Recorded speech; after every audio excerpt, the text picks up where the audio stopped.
Morning, good morning, good morning, good morning, good morning. I hope you guys are doing well. I'm Dr. Boyce Watkins from Your Black World and the Black Business School. And I want to give you, first of all, I want to salute you if you are working toward your dream, if you're a person that's out here hustling and kicking butt, taking names, and not being afraid of what it takes to be successful. I want to salute you for that. Second of all, I want to say that I really want everybody to know that when you're talking about trying to achieve your goal, trying to live your dream, trying to reach the top, you're not going to have an easy time doing it. You're going to have a lot of ups and downs, a lot of hills and valleys, a lot of roads that you're going to have to travel that you didn't expect. You're going to have a lot of setbacks that you didn't anticipate, a lot of people telling you that you can't do it, a lot of haters that are getting in your way, a lot of people that don't believe in you, a lot of people that won't loan you money when you need it, a lot of people that are going to bum off you and ask for money when they think you got it, and a lot of people that are going to let you down, and a lot of situations that are going to feel like they're shutting you down. But I'm here to tell you that you cannot quit. You cannot quit. You cannot quit. You must keep going. Success tends to come to people who just don't know how to quit. If you know, so in fact, quitting is one skill that you never want to learn if you want to be successful. If you never learn that skill, that's one area where you want to be completely ignorant. The area where you want to be completely ignorant is when somebody says, well, do you know how to quit? Do you know how to give up? Do you know when to give up? You should say, oh, I don't know. I just stupid. I don't know when to give up. And those are the people that tend to get the big piece of chicken. Those are the people that tend to win. So remember, quitting is one skill that you never, ever, ever want to learn. That's not a skill that's ever going to benefit you. That's not a skill that's going to get you where you want to get to. That's not a skill that successful people have. So do not learn that skill. Do not go to the school of failures or the school of quitters or the school of people who do not believe. Because if you go to that school and you get a degree from that school, and some of y'all got PhDs from that school, if you go to that school and you get a degree, that is a guarantee that you will never, ever get a chance to live your dream. Now, what I want to do is very quickly kind of lay out something very, very fast for people that are looking for solutions when it comes to understanding where wealth comes from and how it works. Now, you guys know I'm a finance professor. I've been teaching finance to college students for 25 years. I've taught at the University of Kentucky, Indiana University, Syracuse University, the Ohio State University, and the University of Rochester. I've taught in China. I've taught in Europe. I've taught all over the freaking world. So I know what's going on. I've done a lot of original research when it comes to investing. So this is what I know. This is my thing. This is what I do. What I do is I want to break down something very, very basic. And if I do this for you, I want you to promise me you're going to do something for me. I want you to promise me that you're going to go and tell at least 10 people what you learned today. What I tell you, what I share with you today, I want you to promise me that you're going to go out and tell at least 10 other people, so that if 10,000 people see this video, that'll translate to 100,000 people whose lives have been impacted. If 100,000 people watch the video, that'll be 1,000,000 people. That's how we elevate. That's how we rise. That's how our community becomes great. So without further ado, what I want to do is I want to go through very quickly 3 things that rich people do that poor people do not. 3 things that rich people do that the rest of us do not. It's not just poor people, it's really just everybody who's not rich. So if you're not in the 1% and you're trying to understand the behavior of the 1%, take it from a scientist. I am a financial scientist. I study the 1%. I work alongside the 1%. When I was in my PhD program and teaching at Syracuse University, I was around people that have made millions of dollars. So I saw what they do, and how it differs from what everybody else does. So it's not going to take long. It's going to be easily digestible, but I want you to write it down. I want you to share. If you got social media, share it on your Facebook page, your Instagram, your Twitter, your YouTube, wherever you want to share it. But I'm going to break this down for you right quick. 3 things that rich people do that poor people and regular people do not. Number one, the first thing rich people do that other people do not is they invest in the stock market. When they study the wealth gap in America has become one of the greatest threats to our national security that there is. It's the number one threat to all things that make America great, all things that make America stable, all things that make America prosperous. The wealth gap is getting bigger. It's not getting smaller. CEOs now make thousands times more than their employees. And that wealth gap ain't going to shrink no time soon. That wealth gap is not going away. It's not going to go down. And the reason is that your democracy is not controlled by the people anymore. Your democracy is controlled by the corporations, and the corporations are going to do what capitalism tells them to do, which which is to make as much money as possible. So they're not going to give away their money. They're just not. We live in the land of greed. So what does that mean? Does that mean that we should go and burn everything down and try to make everybody into a communist or a socialist? No, I'm not. I'm not advocating for that kind of revolution. The revolution I'm advocating for is an economic revolution where you and your family conduct a revolution in your household, where you say, look, when we look at rich people, rich and why they're different from regular people, the number one factor in all the research, the number one factor that differentiates rich people from everyone else is stock market participation.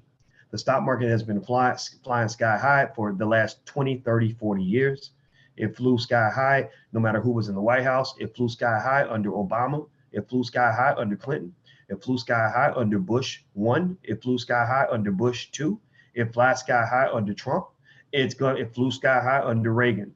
And some of y'all weren't even born when Reagan was president, but the stock market has been flying sky high since day zero. So anybody who's had relatives who have consistently invested in the stock market in the last 30 years, chances are your family has no financial problems, assuming they don't have a lot of debt.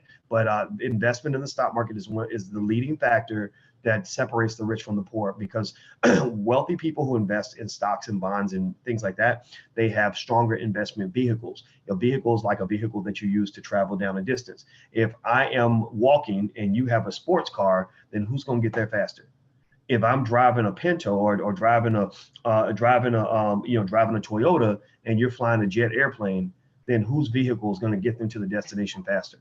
So if you think of the land of the rich as a destination, the people who have the fastest vehicles, the fastest investment vehicles, are the people that get to the destination first. So that's the first thing that you do if you want to get into the 1%, learn to invest in the stock market. Number two, second thing rich people do that regular people do not, they invest in real estate. They own, they don't rent.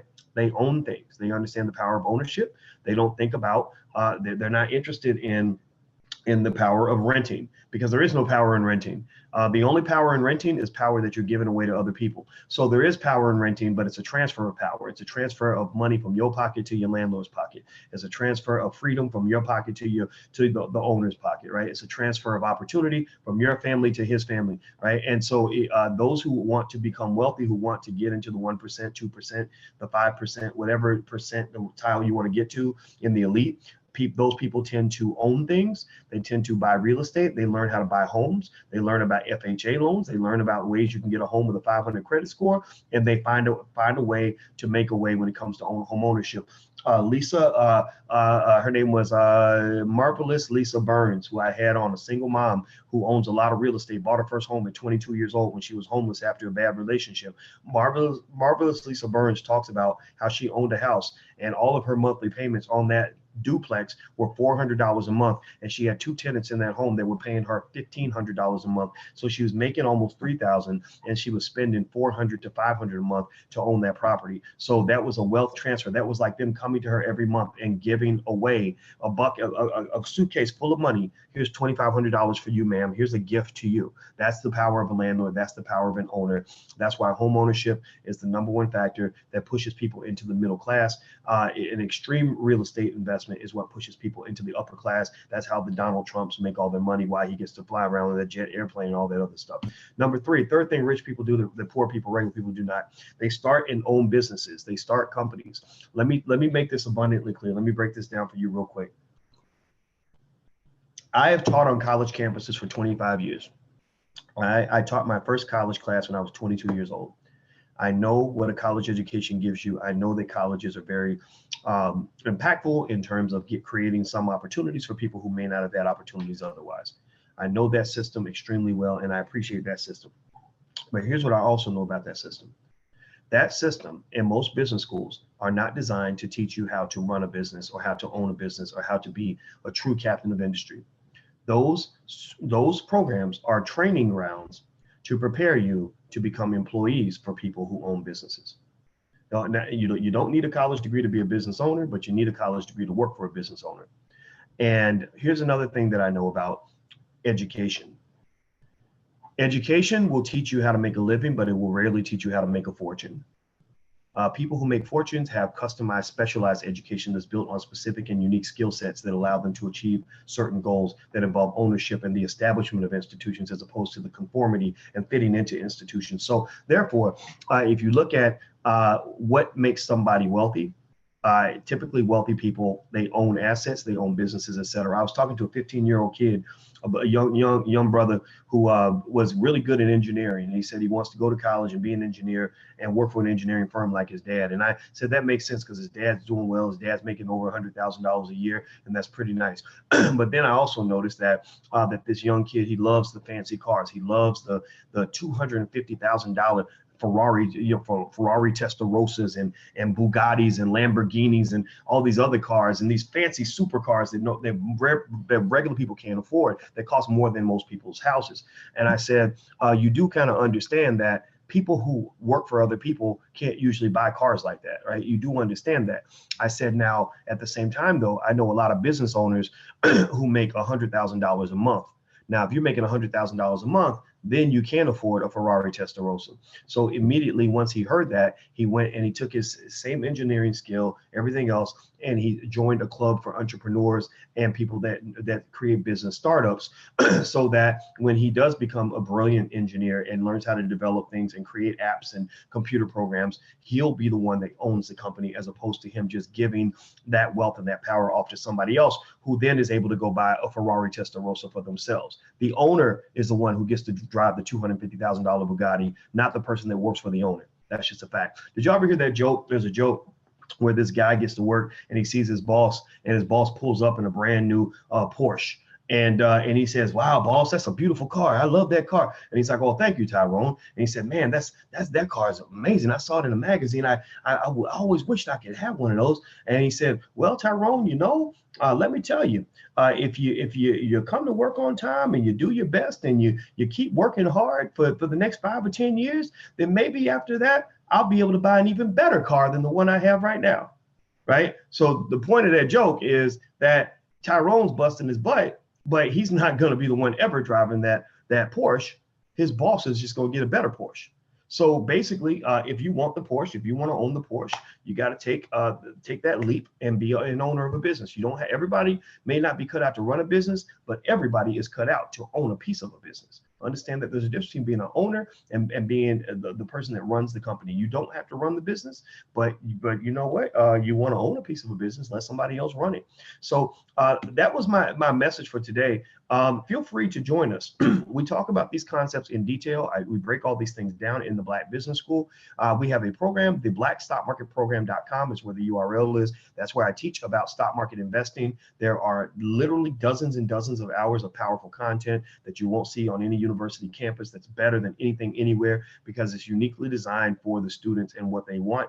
And also you can get a certification. You can put it on your wall. You can say, "Look, Mom, I have a degree and I got it from the Black Business School," which is better than a college degree because it's designed to solve a unique problem, which is helping with those who are affected by the wealth gap in America. So feel free. The first month costs you nothing. The first month is totally free. It's theblackstockmarketprogram.com. That's theblackstockmarketprogram.com. Now I'm about to go. Take 1 second. Make sure you hit the like button, the share button, and the subscribe button. If you're on YouTube, hit that thumbs up button. And I'm going to get out of here, guys. So I just want to give you this morning message and remind you that whatever it is that you want to do in your life, you got to go for it. Whatever it is that you believe that you deserve, you do deserve it. You just got to believe it a little bit more so you can manifest that belief. But after you truly believe it, then you take those baby steps to get there. And believe me, you're talking to a guy who at one point literally I broke my lease when I was 29 years old because I had to move out in the middle of the night because I could not afford to pay the rent. So I was technically homeless at that time. If homeless means having nowhere to live, then I was homeless. So, the idea is that success does not come in one giant leap. It usually comes in 1,000 little steps, all in the right direction. So take those little steps in the right direction. Start today. Start right now. Don't give up on yourself. Don't believe the nonsense. Just keep going. It's not going to be easy. There's going to be hurdles. There's going to be obstacles. There's going to be haters. There's going to be distractions. There's going to be challenges. There's going to be all kinds of things. But you got to keep going no matter what, because the people who never learn how to quit, who never learn that skill, who never learn how to quit, are the people who always get the rewards. Is the Black Business School accredited? Yes, accredited by Black people. We have our own accreditation system. We don't subscribe to the accreditation system that creates corporate slaves. We subscribe to the accreditation system created by people in our community. If they can give accreditation to us, then we can give accreditation to them. So we do have our own accreditation process, and that's what it is. So if you're into that kind of thing, if that's how you think, if you think like us, then go on over. Feel free to join us at theblackstockmarketprogram.com. The first month is free. I guarantee when you're done, you'll be invested, you'll understand it, and you'll be well on your way to becoming a wealth builder. And if you don't feel that way, within 30 days, we will give you all your money back. We have a 30-day, 100% money back guarantee if you're unsatisfied for any reason. And the first month is totally free. Go to a university with PhDs like we have and ask them if they will give you the first month free and a 30-day, 100% money back guarantee. And I guarantee that they won't do that. So anyway, that's it. I'm out of here, guys. Have a good day. I'll see you soon. Take care. Peace.